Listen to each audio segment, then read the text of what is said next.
மகளிர் தினத்தை முன்னிட்டு சிறப்பு கலந்தாய்வு. வீட்டிலிருந்து தொழில் தொடங்குவது எப்படி என்பது குறித்து கலந்துரையாடல்.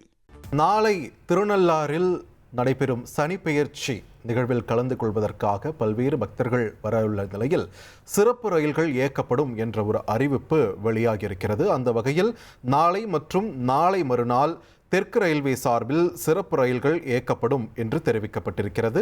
விழுப்புரம், திருநள்ளாறு, நாகப்பட்டினம் இடையே முன்பதிவு இல்லாத சிறப்பு ரயில்கள் இயக்கப்படும் என்றும், காலை 9:10 மணிக்கு விழுப்புரத்தில் புறப்படும் ரயிலானது மதியம் 1:05 மணிக்கு நாகப்பட்டினம் சென்றடையும் என்றும், அதேவேளையில் மதியம் 1:20 மணிக்கு நாகப்பட்டினத்திலிருந்து புறப்படும் ரயில் மாலை 5:30 மணிக்கு விழுப்புரம் சென்றடையும் என்றும் தெரிவிக்கப்பட்டிருக்கிறது.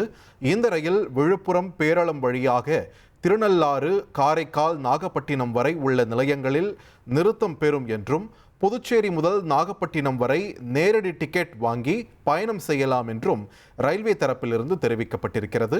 காரைக்கால், திருநள்ளாறு, பேரளம் ரயில் தளத்தில் சரக்கு ரயில்கள் மட்டும் இயங்கி வந்த நிலையில் தற்பொழுது சிறப்பு ரயில் வரவுள்ளது குறிப்பிடத்தக்கது. மகளிர் தினத்தை முன்னிட்டு சிறப்பு கலந்தாய்வு. வீட்டிலிருந்து தொழில் தொடங்குவது எப்படி என்பது குறித்து கலந்துரையாடல்.